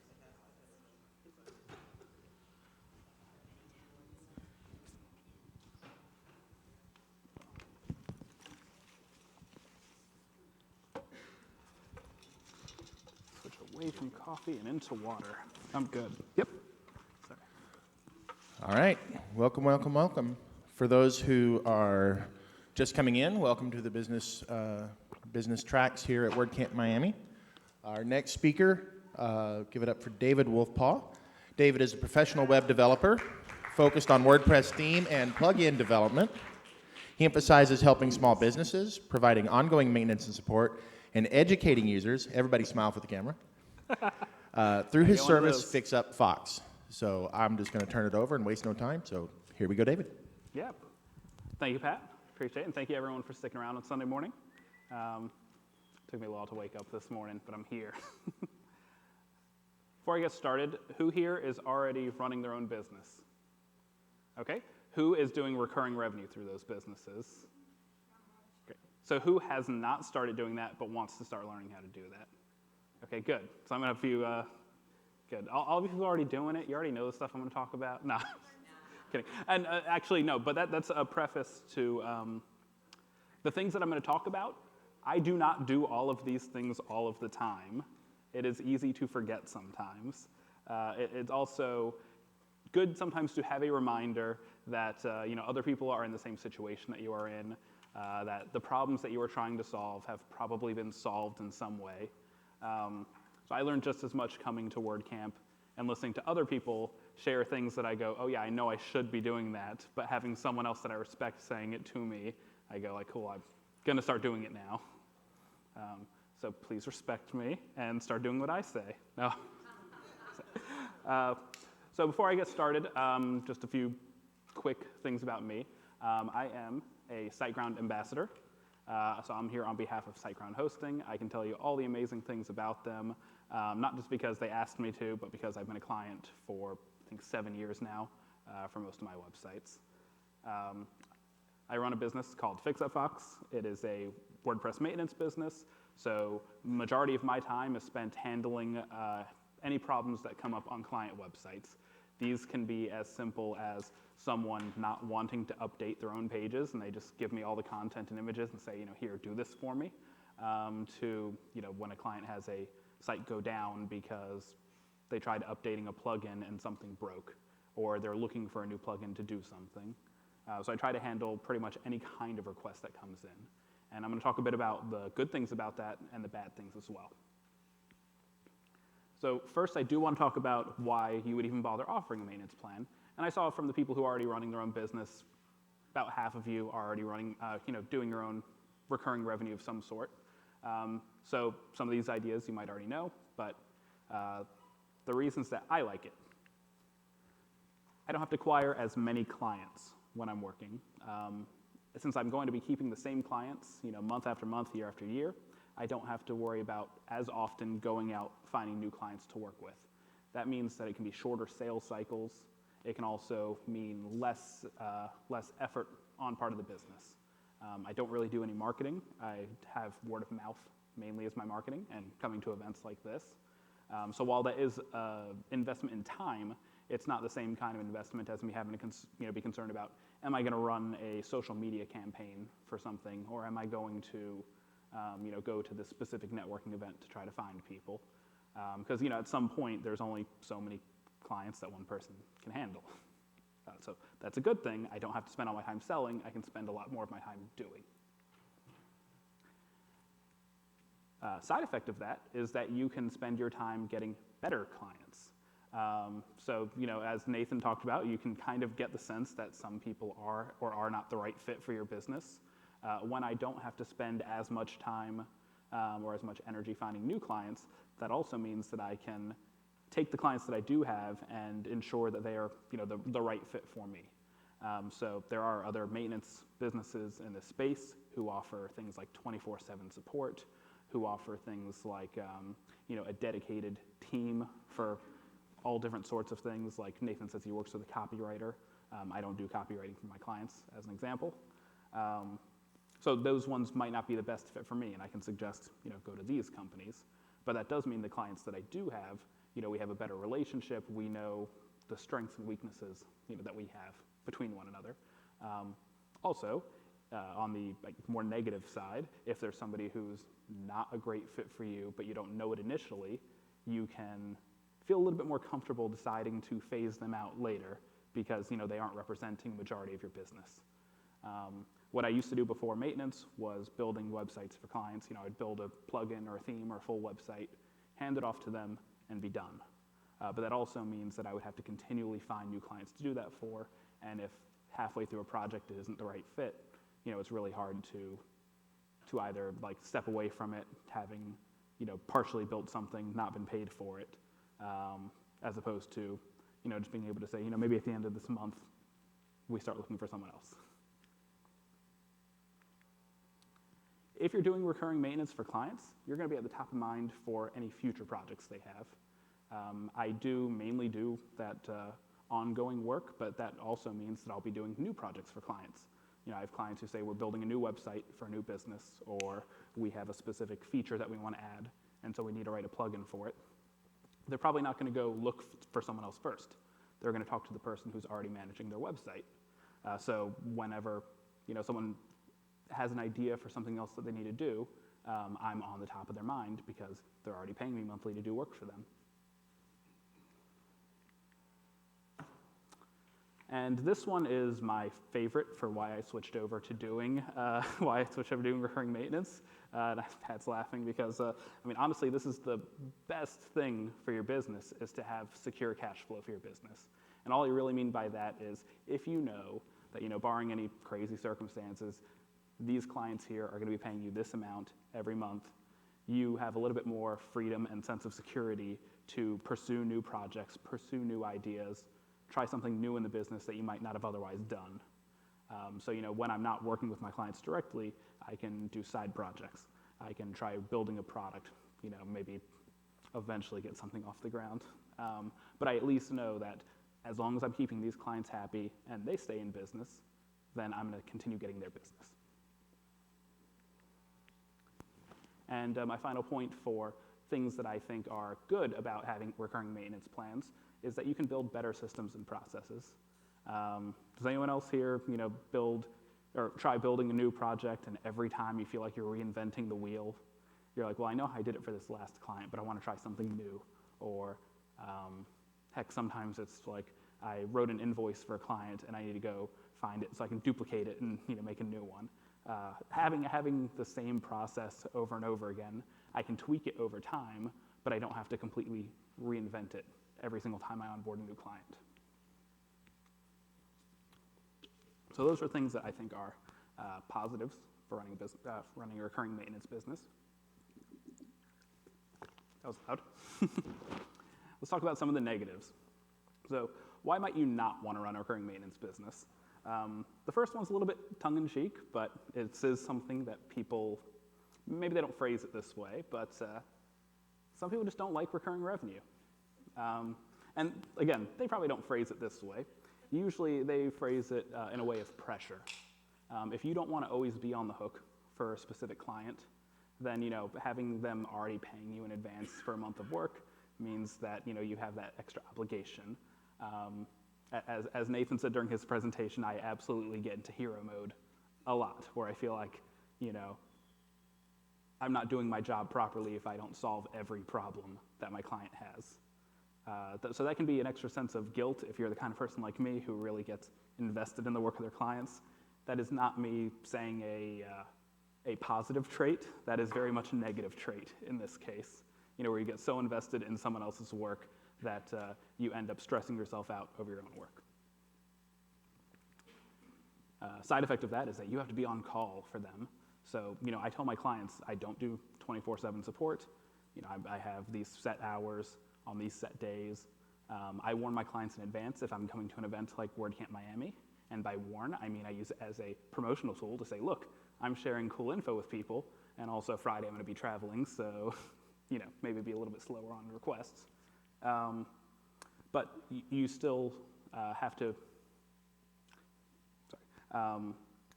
you still are on the hook for when those clients need something. So again, if somebody sends you a message and says, oh, we need to add this new feature to the site, we need to do this new thing, they've basically already paid you for it as part of that maintenance plan, so it's harder to say no to those things.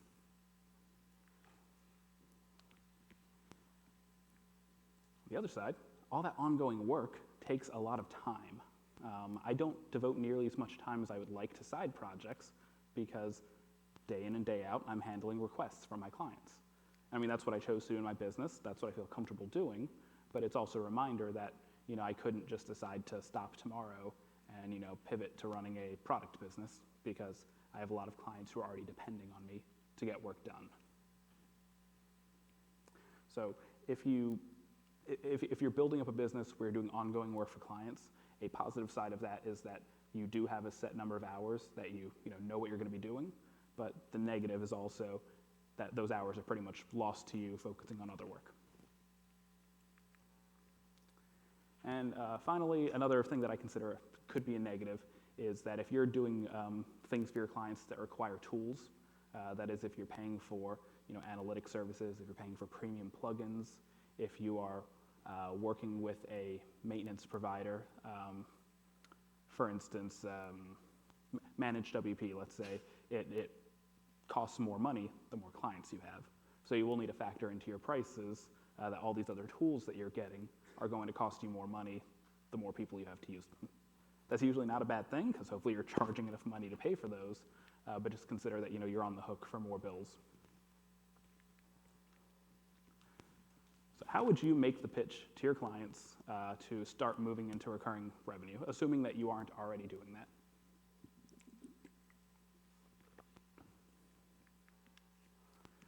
First thing that I did when I switched from building one-off websites for clients is I told all of my existing clients that I was starting a new business focused specifically on maintenance. So as I mentioned, before I did this kind of work, I was building one-off plugins and themes for clients. And the reason that I realized this could be a good business is that a lot of my clients would come back to me a year or two later. Oh, we like the thing that you did. We need this new thing, or our site got hacked, or we deleted some things and we don't have backups. You're the one who built this thing originally. Is there any way you can help us? For some of those things, unfortunately, the answer is no. Since you didn't have that proactive, a backup or something in place, I can't do a ton to help you. But I realized that by offering these tools to my clients later, I'd be able to solve a lot of these headaches that would come back to me.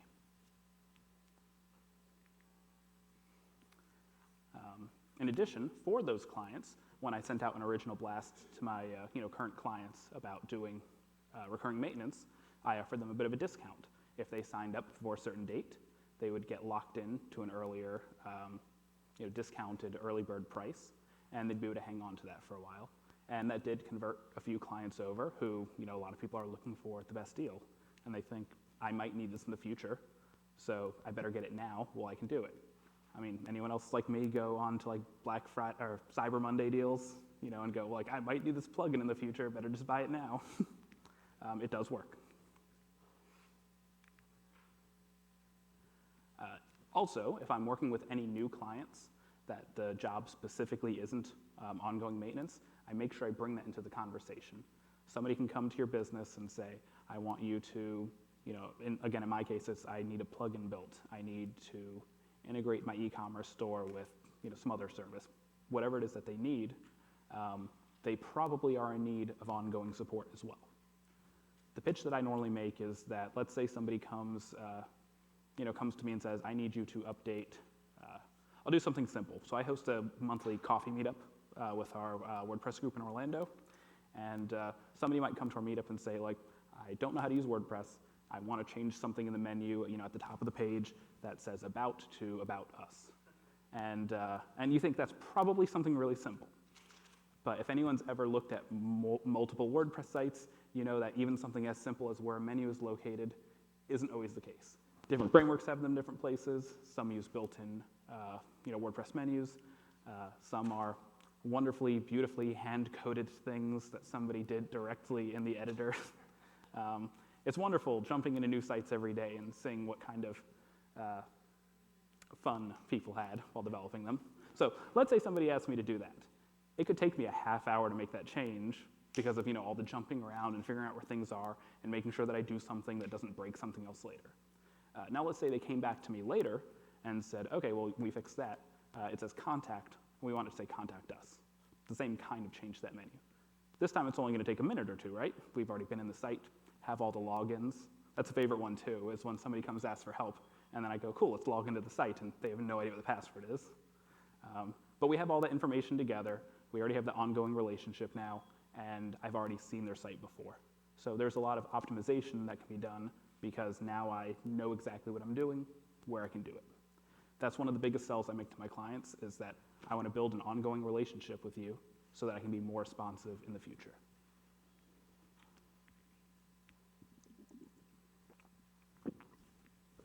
I feel like you can hear like every time I drink with this microphone. Sorry, I'm thirsty.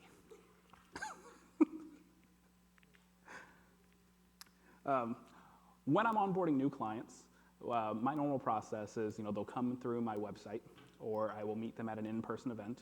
We have some sort of discussion, whatever it is that they decide that they want to move the conversation forward. I then schedule a phone call with those clients. I use an online calendar. In my case, it's You Can Book Me. There's so many calendar systems out there.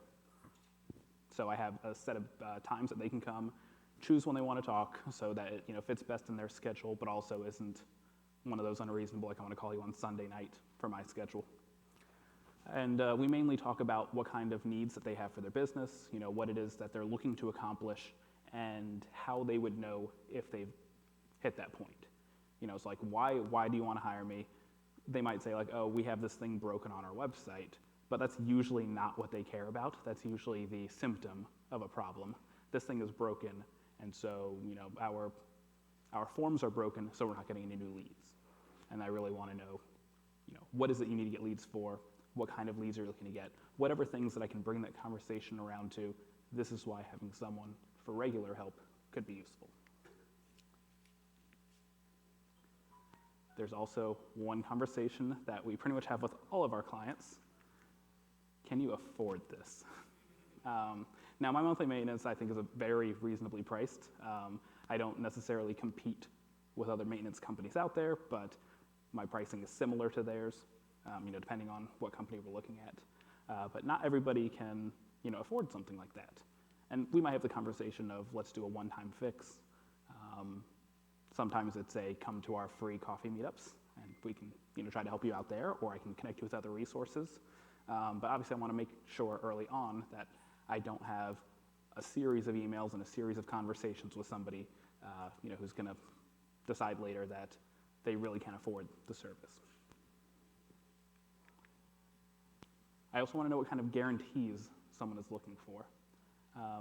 Again, I don't fault anyone for saying, like, I want to ensure someone is on call 24/7. Right now, I'm the only person in my business. I like it that way. I feel comfortable not having to ensure other people are available. That also means I'm not available 24/7, and I'm not looking to be. So I can suggest, here are other places to look, but as one example for how quickly I can solve problems, I can't give them that kind of guarantee. If a client is looking for, we want to ensure that if the site goes down, someone's on it within 5 minutes, I would love to be that person. Sorry, love it. But again, that's not something that I can realistically guarantee. So I just want to make sure that we're both in line with what we're looking for, and that I'm giving them the best service that I can offer, and that I am able to hold up any promises that I can make. I also want to check for what kind of services those clients need. Again, I try to do this in that initial consultation, whether it's something in person or through our first phone call. I want to make sure that they're not looking for, example, an SEO or SEM company, which is not something that I offer. I can make recommendations to companies that I work with to do that, but at least I know if they ask me that question, I can immediately suggest, if this is what you're looking for, I'm not the right fit, here are the things that I can help you with, though. So now that we've gotten through that consultation, now that we know that we're going to start working with this client, what kind of things are we actually going to spend time doing with them? First thing I sell my clients on is preventative maintenance. Again, this is in part because of how I decided to start the business. I would have a lot of people come up to me, or who were past clients, and I built them something a year or two ago. Their site got hacked, and now they're like, "You're the only one we know who could help us out because you're the one who built this other thing." So what I try to do is ensure that every client, when they get onboarded, they start with some automated backups. Automated is key because a lot of people say, "Oh, I have a backup tool on my website." So I go and look, and I see that they installed one of the many good backup plugins for WordPress, but it's one where they actually have to click a button when they want to make a backup before doing something. And you probably aren't remembering to go in and do that every day. I also try to make sure that there's some sort of security monitoring going on. This depends on the exact situation. By that I mean, what hosting company they're with, what kind of resources their site has. But I try to make sure that we have some monitoring in place, some logging in place, and that I can easily access those when needed. You can also have things that have become much easier to do now, like add SSL certificates. I think on maybe Friday or Thursday, Let's Encrypt just announced that they hit their billionth certificate that they've issued. They're at pretty much every major WordPress host now. That's trivial to add to websites, generally. There's always edge cases, there's always other reasons to use something paid, or why you can't, but it's one thing that I can only easily offer. Here, we're going to quickly make that red broken lock on Chrome go away for you, which honestly has been a big help.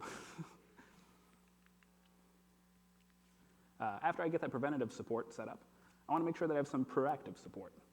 So this includes things like regular updates for plugins, for their theme, if it's from a company that does regular theme updates, and for WordPress core. That also means that I'm checking on those updates when they run to ensure that the site doesn't break. Again, WordPress itself has made this a lot easier. In 5.2, the site health check was added, so you'll get an email if something breaks. And I believe the discussion right now is to potentially bring automated plugin and theme updates to WordPress 5.5, which honestly can only make my job easier and better. I also do things like uptime monitoring, make sure that if the site goes down, I get informed of it immediately. One caveat here is that a lot of the services that you can use online, there's free tiers of them, like say Uptime Robot, which I use, but they also give a lot of false positives. By that I mean you're going to get a lot more emails saying the site's down, and then 1 minute later that it's back up, then you're going to get ones where it's actually down.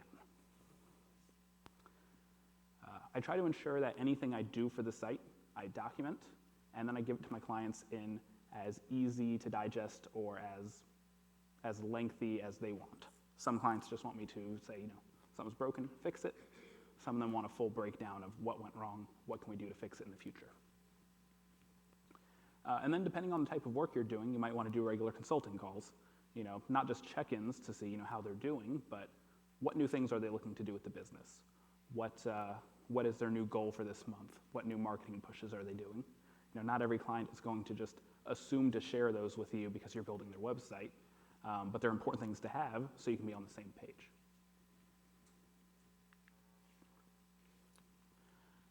I also onboard all of my clients with some sort of performance optimization.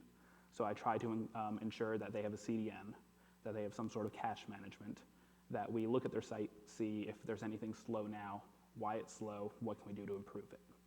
I set up image optimization on their sites because most people don't realize that, they take a picture on their phone, it's coming into this 16 megabyte file size that's way bigger than any screen is going to need, and they're trying to upload it into something that I'm going to look at on my phone.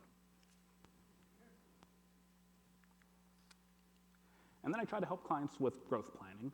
So all of the different steps I've talked about from proactive, preventative maintenance, on through growth planning here is an ongoing process. These are not all things that I do on day one. It'd be impossible to do all this, but it's more of that building that ongoing relationship. In my case, that means that every month I can say, here's a new thing we did this month, here's a new thing we did this month, to add the extra value. But it also allows me not to make a promise that I can immediately change everything on their website right when we get started. So after we've gotten all those basics out of the way, I try to focus on growth planning. That includes regular SEO audits. For some clients, you might want to do, and I should say that most of the things on this page are not the ones I do, because I don't specifically do content creation, but let's say something you regularly do in your business, you can suggest to write new blog posts for your clients to try to help them rank higher in search engines.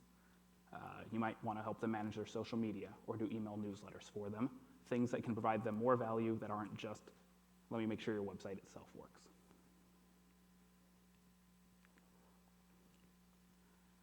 One thing that I found important is that I need to set limits with my clients. When I say about clients wanting to contact me late at night on Sunday night, that's because I've had clients who decide that 9 p.m. on Sunday night is when to call, not because the site's down, but because they want to talk about something that they're doing, the next week, and that's when they had that idea. So first thing I did was set defined support hours. I try to be very conservative in the hours that I tell clients, 8 to 4 p.m., Monday through Friday. I will be honest, I am sometimes on my computer doing client work late at night, maybe even on the weekends, but I don't let clients think that that's a regular time I'm going to do it. That's just me living on the internet all day long and not feeling like I want to leave that task that they submit Friday afternoon for Monday morning. But if you set, that's it, and they say, oh yeah, one of the reasons I hired you is you responded. I guess everyone else is just, doesn't need all the business, so they can just ignore all the emails coming in. In addition to setting times, I set a defined response time. Again, I go very conservative here in that I tell my clients that during those normal hours, a 24-hour response time. Generally, it's honestly a lot less because, again, I spend way too much time online. But at the very least, if they come in expecting 24 hours and they get a response in 24 minutes, then they're going to be a lot happier than if I say, everything within 2 hours and, again, I wait several days to get back to them. I also have a maintenance contract. Surprisingly, not everybody has a contract that they have their clients sign. I think it's really dangerous to run a business without having some sort of contract in place with your clients. My maintenance contract has changed a lot over the years.